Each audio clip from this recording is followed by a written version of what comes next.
여야를 불문하고 우선 뭐 에이펙 정상회의 잘 치르신 거 뭐 고생 많으셨다는 말씀드립니다. 그런데 한 가지 좀 실장님께도 당부 말씀을 좀 드리고 싶은 것이 있습니다. 저희가 그 이름 석자만 나오면 시끄러워지고 이렇게 하는 모습들을 국민들께서 다 보셨을 텐데 이게 단순히 어떠한 정권이든 이게 이재명 정부만을 얘기하는 게 아니고 어떠한 정권이든 그 권한 밖에 자기의 권한을 넘어선 어떤 행사 이런 것들은 늘 어떠한 정부를 불문하고 문제가 되어 왔었습니다. 그래서 대통령이 최측근이라는 사람, 근데 총무비서관을 하다가 부소실장까지 하는 분, 그러면 얼마나 최측근이라고 국민들이 바라보시겠습니까? 그런데 이분에 대해서 신상도 몰라. 그러니까 과거 일은 묻어두더라도 그럼 총무비서관이 돼서 총무비서관이 대부분 대통령 비서실 인사를 관할하지 않습니까? 살림도 관할하고요. 근데 이런 분이 장관 후보자에 대한 어떤 인사에 대해서 뭐 이런 대통령의 의중을 통보한다든지 이런 게 보도를 통해서 많은 국민들이 접했단 말입니다. 또 부소실장으로 이동을 하고 나서는 최근에 제가 모 영상을 보니까 에이펙 정상회의의 기자회견장에 보니까 뭐 이렇게 그 포디움을 이렇게 진두지휘를 하고 계시더라고요. 그러니까 부소실장님께서. 그러면 부소실장이 홍보기획비서관 역할도 하는 것 같고 의전비서관 역할도 하는 것 같고 이게 도대체 저분은 어떤 일을 하는 걸까? 많은 분들이 궁금해하지 않겠어요, 실장님? 네. 그리고 실장님께서도 이 사안에 대해서 아까 전에 언성이 좀 높아지시던데 냉정하게 대처를 해주셨으면 좋겠습니다. 네, 알겠습니다. 네. 비서실장님께서는 대통령 대면 보고를 얼마나 자주 하십니까? 전 뭐 하루에 요일마다 좀 경우가 다른데요. 월요일 같은 경우나 월화수 정도는 아마 4시간 이상씩 붙어 있습니다. 그래요? 네. 직원도 자주 하십니까? 직원? 직원. 그럼요. 네. 네. 그러면 대통령께서 여당 대표 있지 않습니까? 정청래 대표님. 네. 정청래 대표님과는 뭐 소통을 자주 하십니까? 국회와 소통을 특히 여당과 일상적으로 대통령이 직접 하시지는 않는 편입니다. 직접 하시지 않으면 제가 말씀을 전할 때도 있고 실장님께서 또, 전달하십니까? 네, 대표님의 당대표의 말씀을 대통령께 전달하기도 합니다.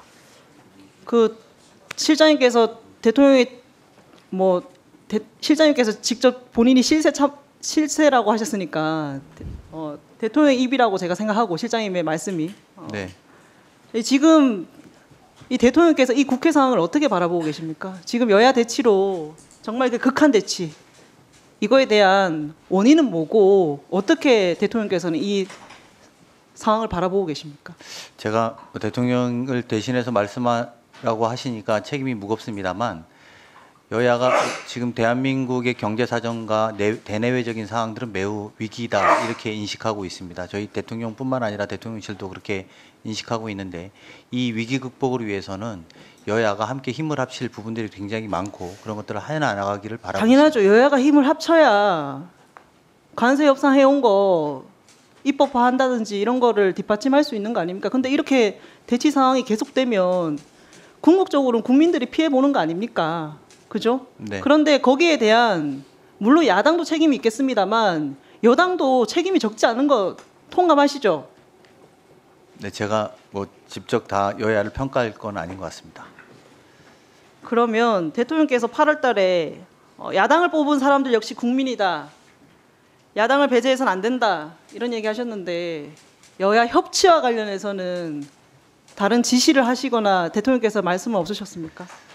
의원님, 제가 말씀을 잘못하면 또 다른 파장이 있을까 조심스럽긴 합니다만 그 당시에 양당의 대표님과 만나시고 대통령께서는 야당의 대표님에 대해서 굉장히 신뢰감을 가지셨습니다. 근데 그 뒤로 이어졌던 일련의 행보들과 메시지가 저희 대통령실에서는 좀 오해할 만한 소지가 좀 있어서 그 뒤로 연락이 잦아지지는 못했다는 점을 말씀드립니다. 정무수석께서는 민주당의 입장이나 취지에 동의하지만 가끔 속도나 온도의 차이가 난다. 대통령이 수석께 당이 왜 저런 결정을 내렸냐고 질문을 많이 한다고 했는데 수석님 이 발언을 어떻게 해석해야 됩니까? 저희가 시간 좀 멈춰 주십시오. 나와서 말씀 좀 해주십시오. 속도와 온도가 차이가 난다고 했는데 구체적인 어떤 법안이나 어떤 현안에 대해서 분명히 얘기를 하시다가 그런 얘기를 하셨겠죠. 네, 배경을 한번 설명해 주시죠. 저희 전반적인 말씀을 가끔 하시는데 이제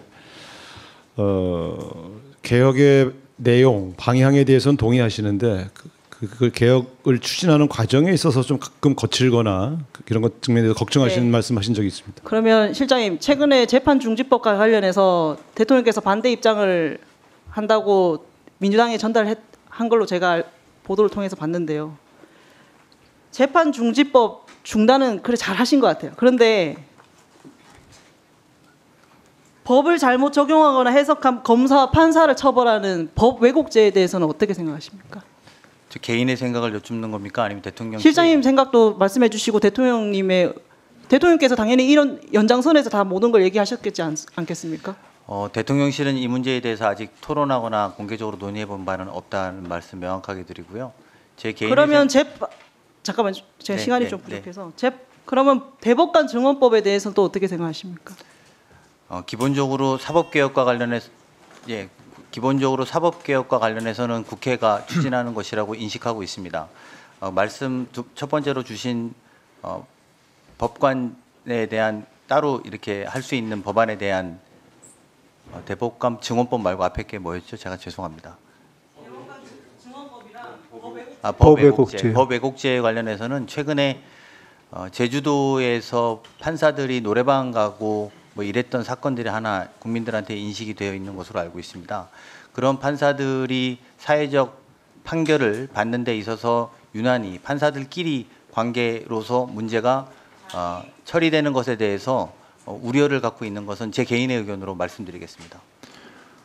지금 이재명 대통령 그리고 다수당을 차지한 민주당 이렇게 하는데 굳이 법 왜곡죄니 대법관 증언법이니 네, 마무리해 주십시오. 이런 게 왜 필요합니까? 여당인데 대통령이 이재명 대통령인데 뭐가 무서워서 사법부가 뭐가 무서워서 그런 법이 필요해요. 자, 마무리해 주세요. 이해 숨지 말고 이런 입장도 분명히 민주당이 정확하게 밝히 주셔서 정리해 주셔야 경쟁이 끝난다. 네, 의원님 말씀 유념하겠습니다. 네, 수고했습니다.